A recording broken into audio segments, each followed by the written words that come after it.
All right, I think I'm going to get started. Can everyone hear me?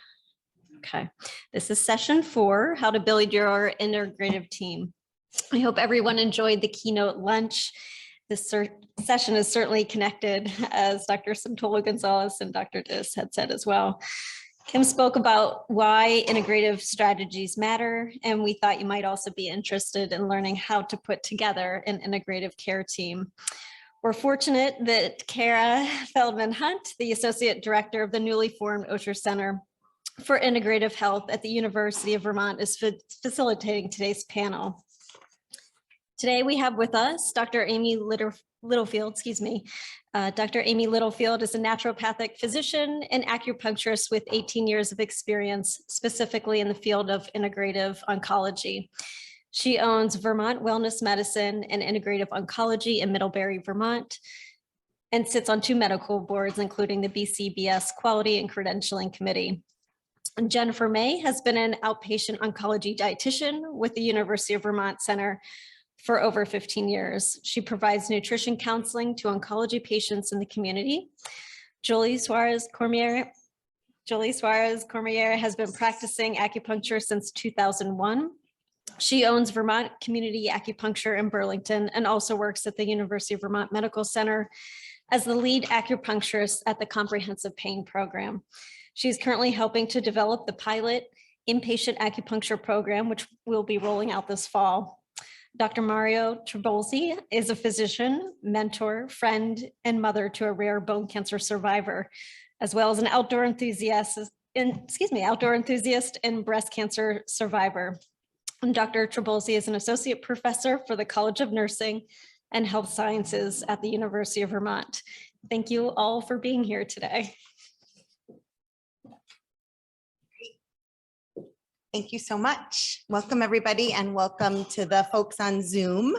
I'm Cara, and I'm going to facilitate today's panel, and we hope this is informative, helps people kind of navigate through this sometimes difficult system. And just a few things I want to share.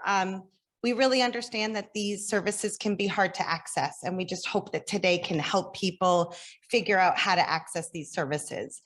I do want to mention that we don't necessarily have all of these services at the UVM Medical Center, but we are working hard at making sure they are all accessible. Not all the services are covered by insurance, and I think that's an important piece, and Dr. Dittis talked a little bit about that at her keynote. So we sometimes have to get creative, and hopefully you'll learn something today about getting creative. Also, electronic medical records don't always talk to each other. So you may have to advocate for yourself and print something out or email your physician or your integrative practitioner. Let's see. Everyone's diagnosis is different and everyone's care team is different. And we want to say that one size never fits all. So take everything with a grain of salt and what will work for you. Let's see, I think that's what I wanted to cover. And now I'm just going to launch into asking questions. I've asked our panel to tag on to each other, and we'll leave some questions, some time at the end for questions from the audience. So I'm going to start with you, Dr. Littlefield. Where should patients begin?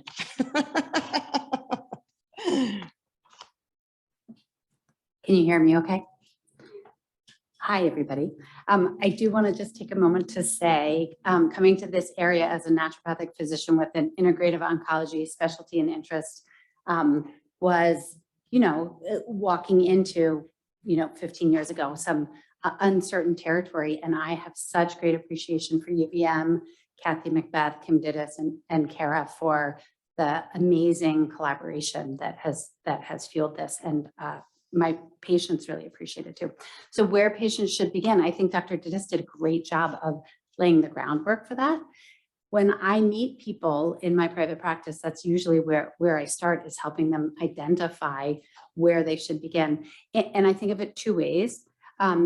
Either they should begin with whatever is their greatest susceptibility, or they should begin with whatever is their greatest strength. And like Dr. Dittis said, then use that as a gateway drug to there's got to be a better term for that, I agree. But use that to create traction, to create momentum. If you love to move, but you eat your Big Macs, then keep moving. Just keep moving and slowly chip away. And if you eat really well and don't move, then keep doing what you're doing and then slowly build in the other direction. So sometimes the best way to decide the first step is to be honest about how you're feeling and ask for help from the people who love you the most or who are primary on your care team. Great. Thank you so much. Next question is for you, Mario. And as I just want to put out there that Mario is a physician. And so she had a lot of knowledge going into this journey, her cancer journey. So, but your question, Mario, is how should patients navigate and determine which integrative therapies would best suit them?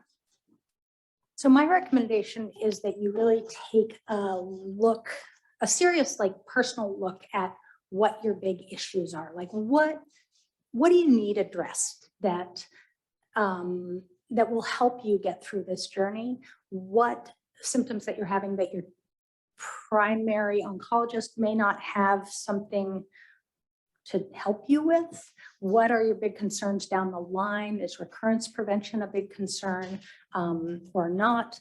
And make a list, like write out the list of the things that you want addressed, and then advocate for somebody to help you find somebody to do that. So your primary oncologist, if you are in care here, most of the oncologists are really good at helping to point you toward what integrative services might be helpful with those complaints. Or concerns. It doesn't matter what your oncologist thinks is a concern. That's not as relevant as what your concerns are. And so it's hard I'm a natural self-advocator, probably to a fault, many people who know me would say, but when you have cancer, if you want good care, you got to learn how to self-advocate. Like the end, you're not going to get the care that you need. You'll get the basic care, but you're not going to get the integrative care unless you advocate for yourself and the issues that you are dealing with and having. And so I can't say how to do that, but I think it's super important. I think that, when my son had cancer that nobody had ever heard of, the first integrative person that we turned to was Dr. Littlefield. And so by the time I was diagnosed with cancer a year and a half later, first call was to her, and have allowed both her and then my knowledge of medicine and the other areas that I needed help in that nobody seemed to be able to help me to figure out for myself where I needed to go and really push to get the ongoing issues that I have dealt with. All the side effects and Yes. Yeah. Does one care? Side effects and sort of long-term post-chemo issues, et cetera. great. And then also recurrence prevention stuff. Recurrence prevention stuff. Great. Thank you. I'm just preparing. Oh no, you're not next. Oh, not next. Oh, wait, then I will say a little something. Okay, go for it. But thank you for telling me. Talking about that self-advocacy and how do you even develop self-advocacy? I just think that if you have heard through the grapevine, lymphatic drainage massage was helpful for somebody you know, and you don't know where to start. You can ask your physician, you can do a Google search. Just taking that first step, I think, will help empower you to then, get bolder. And once you meet one integrative practitioner, they're likely to help refer you to another integrative practitioner and say, I've seen this case before, and this was also helpful. So just taking that first step is really important. Yeah, great. Next question is for you, Jen. When and why would you refer a patient to a health coach or a naturopathic physician? People are often confused. What does an ND do, an RD do, a health coach does. Can you just describe the differences a little bit? Yeah, so I'll start with describing more so my role. So I'm an outpatient oncology dietitian. I work individually with patients. So for me specifically at UVM Cancer Center and some of the surrounding cancer centers. So once again, my role, outpatient oncology dietitian, I work with patients presenting with malnutrition or who are having difficulty with intake because of the cancer itself. Second role is I also meet with patients to prepare them for treatment and potential side effects. So different treatments have different side effects on a person's nutritional status. And treatment can be radiation, chemotherapy, immunotherapy, surgery, or any combination. But the majority of the time, I'm really working with those individuals who are dealing with side effects from the treatment itself, which can lead to malnutrition or further malnourish a patient. It's estimated about 50% of oncology patients will experience malnutrition during their treatment. So we strategize dietary as well as lifestyle choices that patients can make around symptoms. So I'm really dealing a lot with nausea, vomiting, diarrhea, poor appetite, taste changes, difficulty swallowing, just those acute needs. So focus on my role is then it's hopefully to improve a person's ability to tolerate the treatment, have quality of life during and after treatment. And really with the goal is to reduce a patient's unintentional weight loss, breaks in treatment, unplanned hospitalizations, and the length of stay if they were to go into the hospital. A health coach, Cara, you might be able to. So typically a health coach is working with patients post-treatment, helping to really decrease the risk of cancer reoccurrence, overall health and wellness, just through making healthy lifestyle and behavioral changes.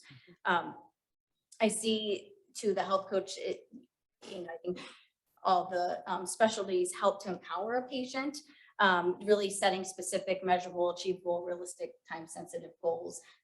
Health coaching is really more patient-led and having the health coach there for accountability. And then they're also offering steps to wellness, like Dr. Diz mentioned, and some weight management programs as well. A difference as far as for between a naturopathic physician and a dietitian. Amy, do you want to jump in? I would say that a naturopathic physician, well, certainly I refer to Jen, certainly when there is that acute, very, very detailed, very prescribed intervention that needs to be medically led. She will refer back to me if a patient has a lot of interest in these internet generated questions. Should I be a vegan? Should I eat soy or not soy? Should I follow a ketogenic diet? And then I walk the patient through, unlike a health coach, I might look more intensely and kind of take responsibility for the evidence and the intervention. And is it compatible also with their depression or with their metabolic syndrome or with their kidney disease? And so possibly that in between long-term dietary support that's evidence informed and medically directed, but not as kind of acute and short-term needs as a dietitian would. That was great. And I will add, because it is confusing, that a health coach could really help you with your behavior change. So if Amy recommends a specific diet and you go home and you're like, how am I going to do this? A health coach can really sit down with you and help you kind of break it down and figure out how you're going to obtain those new goals. So, And I'll just add that if any of you have cancer, you know that people come up to you and go, oh, I have the cure for cancer. My great grandfather took 3, cumin seeds a day, and I'm a part of a multi-level marketing place and thing, and we can cure cancer. And one of the most valuable things that happened very early in my cancer journey is when I met with Dr. Littlefield. She said, here, this will happen to you. Here is the answer. Thank you so much for your concern.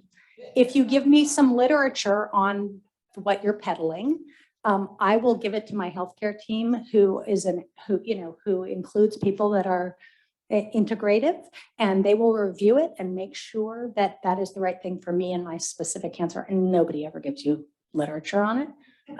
So that was super, super valuable. And also maybe somebody recommends something that actually is helpful, but there's, you don't need to double up on things. You're just wasting your money. And so I really appreciate Dr. Littlefield keeping an eye on my pocketbook as far as my supplements go. So that. Great, thank you. Julie, can you describe our new inpatient acupuncture service and how people can find services in the community outside of the UVM Medical Center? Sure. So we've received a grant from the Victoria Buffum Fund to start an inpatient acupuncture pilot on Miller 5. And we've just had all of our supplies arrive. So we're actually going to be rolling that out in the coming weeks. We're hoping to help reduce pain, anxiety, nausea, hot flashes, things that aren't being well controlled up on the unit. If we're having somebody who's having a lot of pain and they're already on as much medication as they can take, maybe that's something that acupuncture can help for. And acupuncture has been shown to be a clinically effective and safe tool. So we're really looking forward to starting this. That's a good question. Do you want to? What was the question? What if you hate needles? If you hate needles, that's what I thought it was. Yeah. So we hear it a lot. We're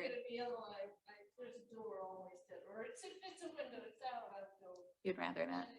Yeah. So with acupuncture, we do use very fine, thin stainless steel needles. They're disposable.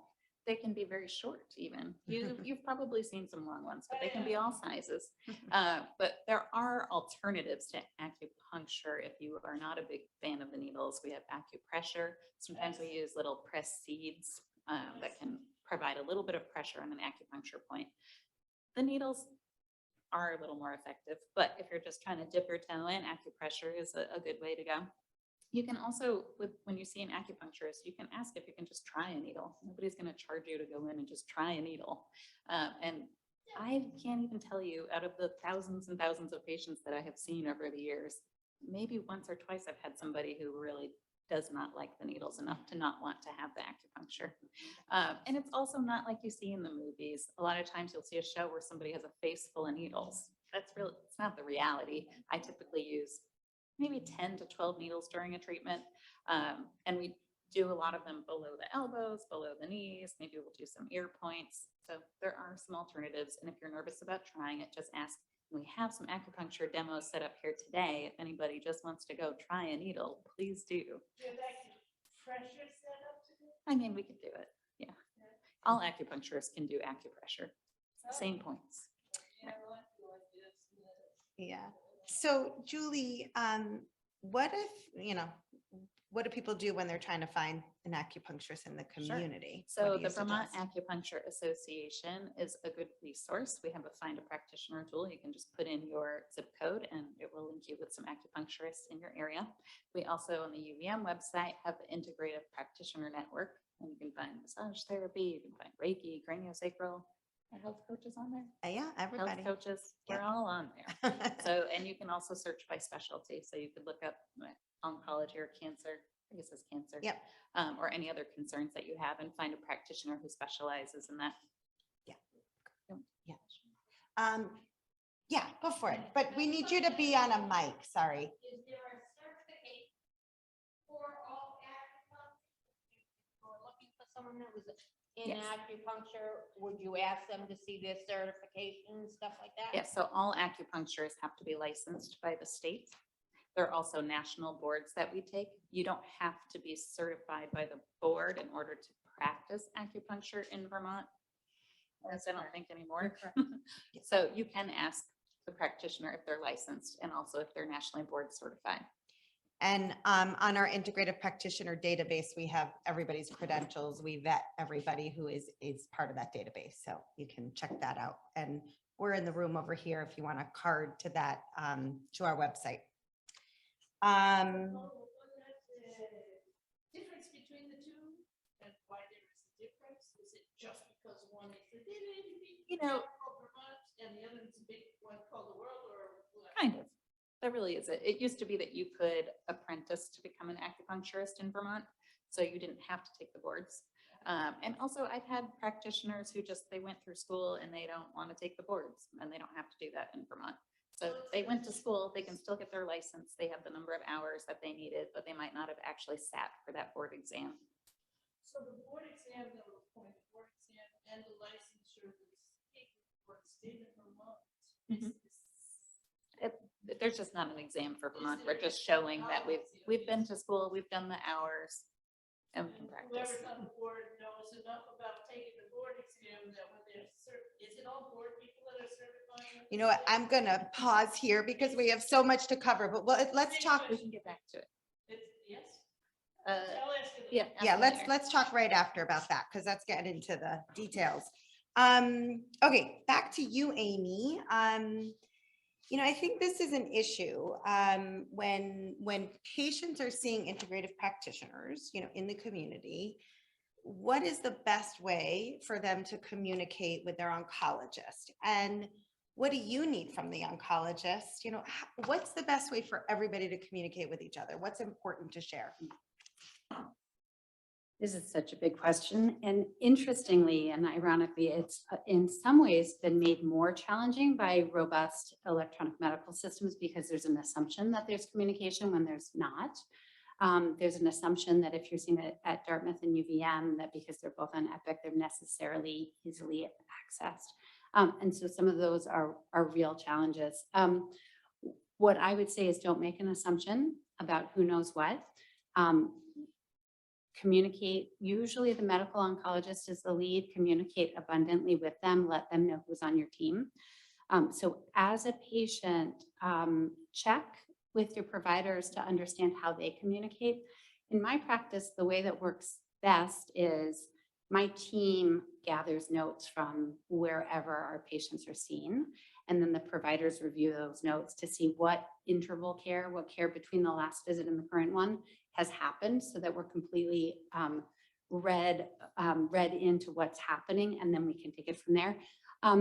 Because the medical oncologist or the surgical oncologist, radiation oncologist, depending on the stage of care, is usually the lead, it's more important for me to know what they're doing and work around it than for them to know what I'm doing, because it's incumbent on me, the burden is on me to make sure that whatever I'm doing is compatible with their work. I also think there's a time limit where all the providers, it's not in the best interest sometimes of the medical oncologist time to read all of the notes that come in if it's a lifestyle modification, or if we're talking about sleep, or if we're talking about increasing exercise. If it doesn't pivotally change or compromise or risk interaction, sometimes I think about this as a little bit logistically, as a little bit of a one-way valve, as long as the integrative providers are very comfortable with knowing what they can and can't do. But that's an assumption right there. So I like for the medical team to ask questions. I like for the patient to facilitate that communication when possible. The provider, so the patient should ask questions and be very transparent. It's always better. The other thing I'd like to say, if there are providers in the group, is that please don't make assumptions about the training, knowledge, or capacity to be safe of the people on the integrative care team. There are people who are very well trained and can work compatibly with you, and there are other people who aren't as well trained. So if you're not sure, don't assume that it's okay or assume that it's not okay.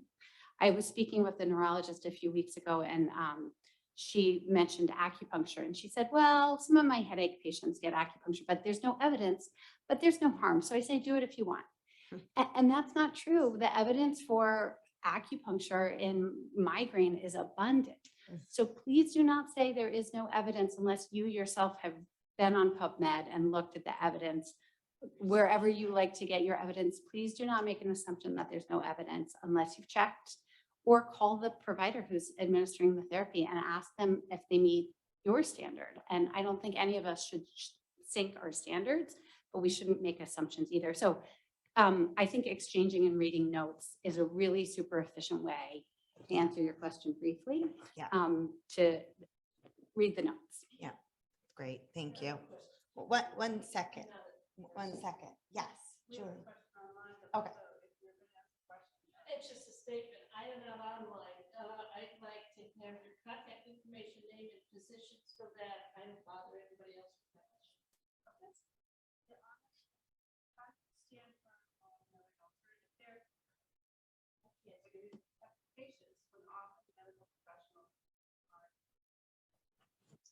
You needed to use the mic, I think. Sorry, Julie, it's hard to hear you. Well, the folks online can't hear the questions without the mic. And I you should just know. Yeah, so sorry about that. Got it. The question was, how do you stand firm on knowing alternative therapies are efficacious when often medical professionals can minimize their belief in them? Yeah, that's a great question. Who wants to answer that question? Everyone's looking at me. Again, you have to self-advocate. And this is really hard for some people. You don't have to be mean. You don't have to be rude, but you need to be firm. If you have questions or concerns about something, or you are wondering how this can fit into your care plan, you can talk to your provider. Hopefully your provider listens to your concerns and questions and will give an open-minded opinion about that.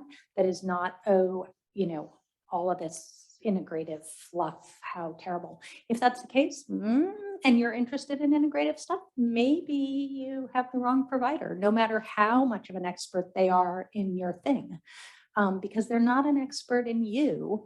And if that's your concern, that's your concern. And so I would redirect people and say, I'm really interested in this and I need to know the evidence, not just your sort of off the cuff opinion about it. And then, you can reach out to the provider somebody who provides the care that you're interested in. And you can say, hey, you can schedule an appointment with them or a consult. And I read about this. These are again, back to my list of the things you're concerned about. These are my concerns. How do you feel your modality works for my concerns? And any provider in anything worth their weight will give you an honest opinion about whether or not they can help you. Nobody, I don't think, is looking for a ton of business right now. I think everybody's pretty overburdened. And so they're not going to just drum up a bunch of business, hopefully. Yeah, that's great. Did you have something to add, Amy? Yes, Yeah. I just wanted to give credit to the conventionally trained MD colleagues in that when you're using therapies that are potentially risky and very dangerous, like cytotoxic chemotherapy, radiation, brain radiation, the burden of evidence is a lot higher, and the subjects in a study have to be more numerous. The evidence has to be robust. When you're using an intervention that is arguably safe and the highest risk might be financial, the studies are not generated so much for those. So it's very fair to say that the evidence is often not as strong. But if the oncologist is trained with the lens to look for that really robust evidence, it's going to take them a little while to calibrate the evidence to the risk of the treatment and give them a beat, because if once it sinks in, they might acclimate to that. Yeah. And I want to add that, we can be used as a resource, the Osher Center on our campus. If there's providers who have questions, we can usually find the right people, the right experts to answer those questions. So feel free to reach out to us. And the NCCIH is another really great resource. It's the NIH's arm for complementary and integrative health, and it has a lot of evidence on that website. And I saw there was a follow-up question. Can you wait and get the mic first? Sorry. This is Kim Kim over in chiming the peanut gallery over here. So I think the word has been mentioned, and I just want to emphasize it, is evidence. And so if you have a provider that is reluctant, I think it's really valuable to bring evidence to that provider. PubMed is great. YouTube, maybe not such a great source of evidence. But physicians and nurses and healthcare providers are trained in looking at the scientific evidence. And so that's always very helpful for convincing individuals to get on board. Great. And there was a question right here. Right there.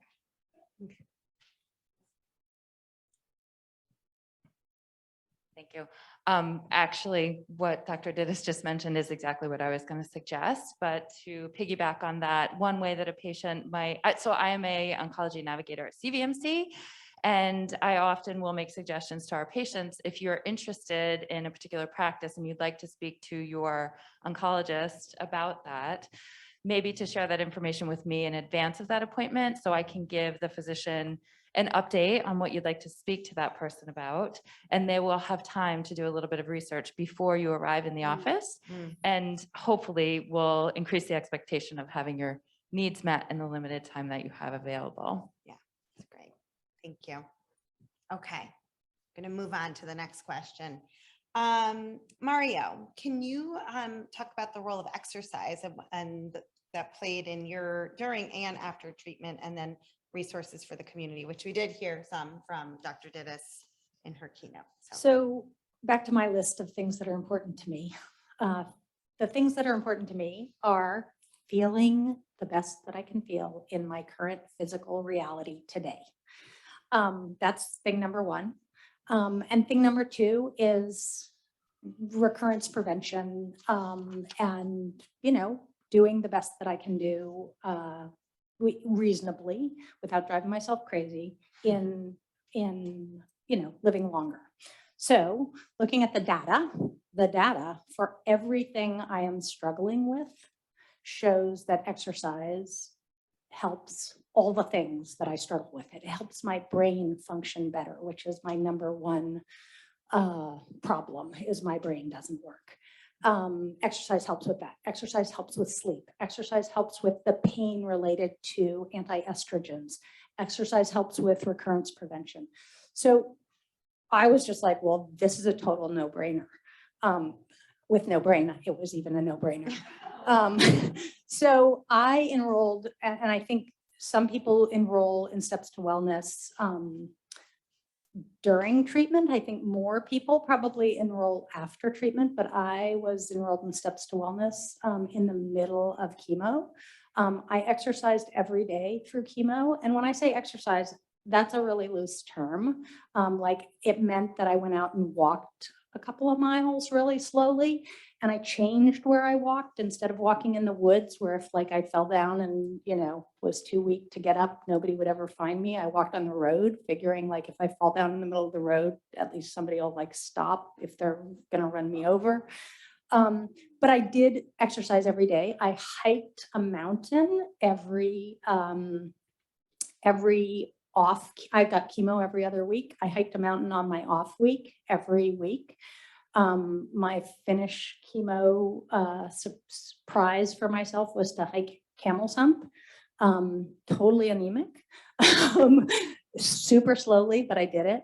So the goals for feeling better, like I feel like the worse I feel, the less I want to do exercise in a day, the more important it is for me to do it.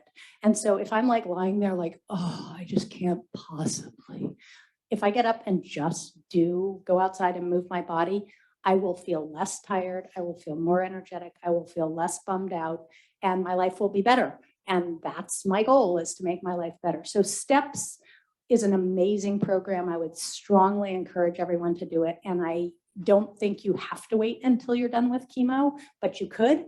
And then the other thing that I did, which was super fun and great, I'm a mountain biker anyway, but out there's Wellness on Wheels, which is a program for cancer survivors to try mountain biking in Burke, Vermont. And that was super awesome too. But I would just encourage you to move your body every day as much as you can, and you will feel better and do better. And Kim did not pay her, right, Kim? Yeah. Yeah, sorry, go ahead.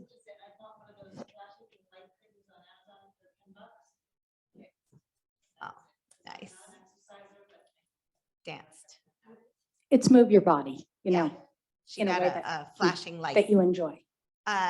Wait for the mic. Mike, sorry. I'm going to try to be better and get the people on Zoom to be able to hear.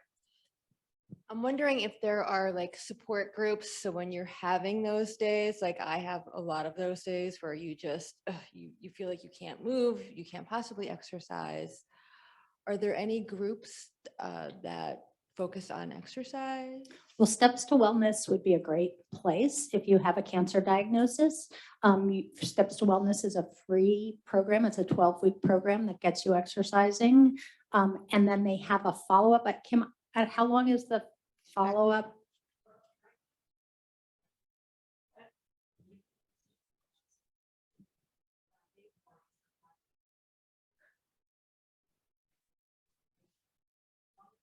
Okay, so now you can continue. And I actually enrolled in some. Oh, right. So Kim said you can continue to participate as long as you want. When I did it, it was 12 weeks. Wait, we need a mic. Sorry, we need a mic. And there's the question online also is the STEPS program available online? It is. Yes, it is. Is that what you were going to say? Oh.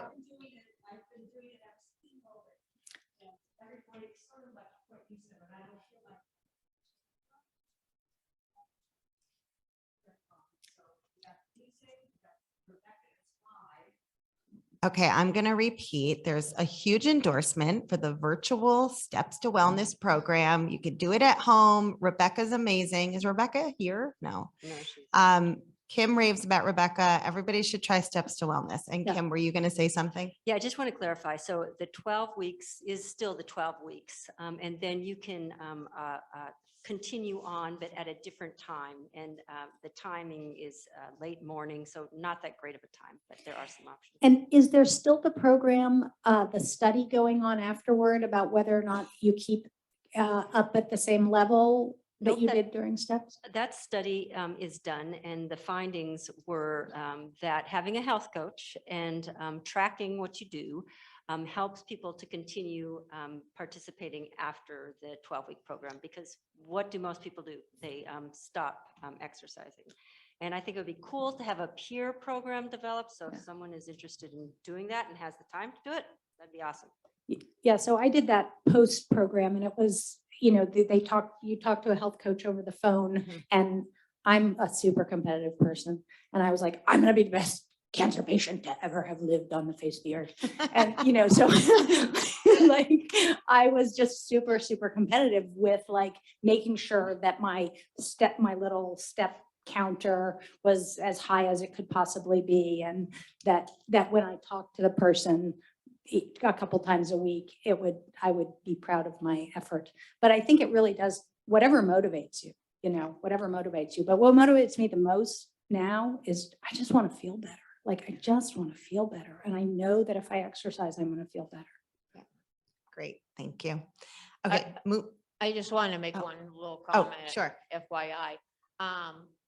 It doesn't deal with cancer, but my mother, who is 85, thank you, Mary, belongs to a group that's called Bone Builders. And Oh, she yeah. meets 2 times a week at the fire station, and it's just the ladies at the ladies and guys in the town. So I would check with Great. like your town clerk or something like that. Check out Bone Builders. Good tip. Okay. Moving on to nutrition here, Jen. Can you recommend some nutrition resources and some key things people should focus on during and after treatment? So I'll be a little bit repetitive. So once again, reputable resources are so important that are evidence-based. A couple, if you have access to up-to-date, always go to check. AICR.org is one of my go-tos. I send people to. It's American Institute for Cancer Research. Once again, reputable resource. Their Dana-Farber Cancer Institute, Memorial Sloan Kettering Cancer Center have some nutrition specific links as well. Then there's some specific cancer specific sites like PanCan, the Pancreatic Cancer Action Network. Once again, looking for those reputable scientific based resources. Great. Just quickly too, I didn't know Kim was gonna mention about the pillars. I think we mentioned it here. I feel like I stole this from Amy at some point at one of your talks, but I a lot of times, reflect back on the 5 pillars. If there's something, to kind of focus on during and after treatment.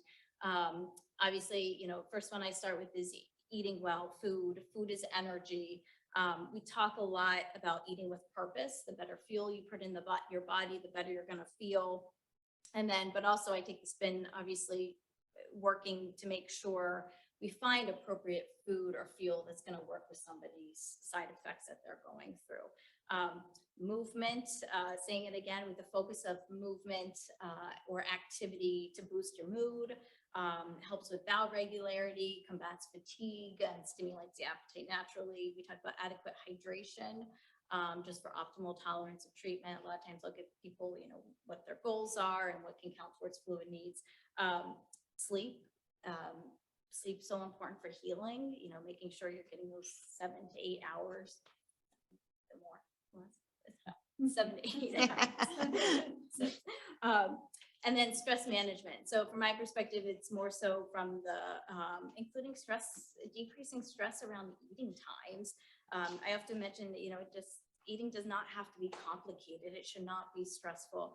So, reinforcing, trying to have routine or structure as best as able to help with feelings of control during a time when you feel like there's so much that's out of your control. And this is usually in relation to, we talk about having structure around eating time, structure around movement, and even, some set bed, wake, sleep, and wake times too. Great. So those back to the pillars. Loving the pillars. Health coaches can help with all those Yeah. pillars as well. I see that I want to give people a chance. People have been asking questions, but I just want to make sure and open up the floor for questions. Otherwise, I have one more question for Julie. Okay, wait for the mic, please. Yeah, it's still with a mask. It's hard. All right. So my question is, I actually see your partner, Amy, in Middlebury. Part of the issue is insurance doesn't cover a lot of it. It didn't cover, I also worked with you, Jenny May, for nutrition because most of mine was fluid, and I chose a vegan product that insurance refused to pay for, so I paid out of pocket. How can we as cancer patients, former cancer patients, survivors, community, what can we do to change so that, I choose between making sure I go to acupuncture because it does, and I didn't like needles either, but the pain relief is like no other, so go do it. I have to choose, and I have to justify, okay, if I'd have gone out to dinner with friends, I would have spent this. If I'm eating regular food, I would have spent this. How do we get it so it's funded? Because I could feel better every week with acupuncture instead of picking and choosing and doing every other week. Yeah, great question. Super important. Julie, you seem ready. So unfortunately, not all insurance plans do cover acupuncture. And what we can do about it is write to our legislators, because it really comes down to, we would love to see Medicaid cover acupuncture in the state of Vermont, and it doesn't right now. But I do think that if we stay in touch with our legislators, that's something that could happen. It's been on the table for a long time. It's just sometimes it comes down to programs for kids and acupuncture, and programs for kids, they're going to win all the time, of course. But really, the more they hear from us, the more likely they are to put that forward. When we have folks who can't afford acupuncture, we do a sliding scale at my practice. So something you could do is look for community acupuncture in your area. It's, you're in a big room with multiple people, so it isn't the same. But if, I have people who have Cigna for insurance, and it might cover nausea associated with chemotherapy, and they start coming in for that, but then they're well past that now. And they said, my anxiety was so much better when I came in for acupuncture, but now I can't use that insurance benefit. So a lot of places who take acupuncture insurance coverage will provide a time of service discount if you're paying with cash. So that is something that you can ask for. But also looking for community acupuncturists in your area could be something helpful. Yeah, And we're working on it. I went 3 times a week during chemo on my chemo week. So I'd go like the day of, 2 days later, after the weekend, and then off the week that I was off. And I asked for a time of service discount because I couldn't, and my insurance didn't cover acupuncture at all at that point. That was granted to me. Also, sorry, Mario, do you want to describe when we were prepping, you were giving an example of asking your acupuncturist if you could pay the copay? Right. So I don't know, we had some discussion about whether or not this was actually legal. So I don't know if I want to say this or not, but Okay. basically and I won't say who I saw, but I basically said, look, I know you take my insurance in like other people who have Blue Cross, it covers, but my plan, it didn't cover. Would you be willing to take what you would take if you were taking my insurance, and I'll pay the copay? So I'm basically paying a low or plus the copay. It's still a lower amount. So let's say the acupuncture costs $100. I don't know how much it costs. Let's say it costs $100. Insurance is actually going to pay like $56, and then they get a copay of $20. So that's $76 instead of $100. And that was sort of Mario got creative. I think that's the point is that advocacy yet again. And it is something we're really working on through the Osher Center. Policy is a huge, huge piece of this. We are making progress, but yes, your voices really, really, really matter. And you had something else to add, Amy? Yeah, I just wanted to say that naturopathic medicine is covered by insurance in the state of Vermont. And it only has been since 2008, and it's because of the work of the Vermont legislature that it is now covered. So it's worth being hopeful about for the future that acupuncture will eventually be covered as well, because the evidence is strong. And I know that's not a great help to those of you in pain and suffering now. I want to just put in a quick plug also for something that is not usually thought of and nobody will ever refer you to. But if you're having trouble doing your life during cancer, after cancer, a lot of times it's because you have chemo brain, and there is speech and language pathology and occupational therapy that don't treat your chemo brain. They don't make your brain any better, but they teach you tricks and tools to use to make your life better and to allow you to live in this new cognitively incompetent state that you may find yourself. And that's super important. And those things usually are covered by insurance. So I would just put in a really strong plug, because your doctor might not think of it. But for early intervention with SLP and occupational therapy, which were hugely helpful to me. Yeah, that's a great point. Thank you. Another thing to keep in mind is that physical therapists can bill for manual therapy, and some physical therapists do more manual therapy than others. I have a PT who does a lot of myofascial release. She does cupping, and she's somebody that I refer to when I have patients who can't afford to come in for acupuncture. I say, go over to Wayfinder, go over to Timberlane.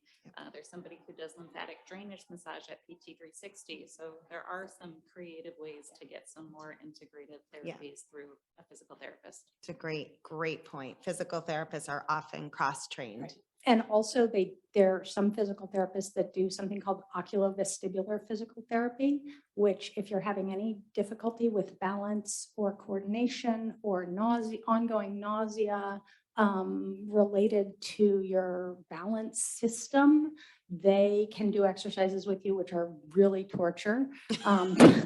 But you do start to habituate to them and start feeling better. So I have utilized every pretty much creative way to get my ongoing symptoms helped what I can and covered by insurance. So.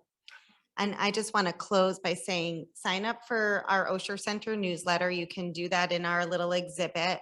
Also, the UVM Cancer Center, the quarterly patient newsletter has amazing resources. So I would sign up for both of those, and then you'll hear about things happening in our community. So thank you to our panelists. I think we're out of time. Thanks for joining us.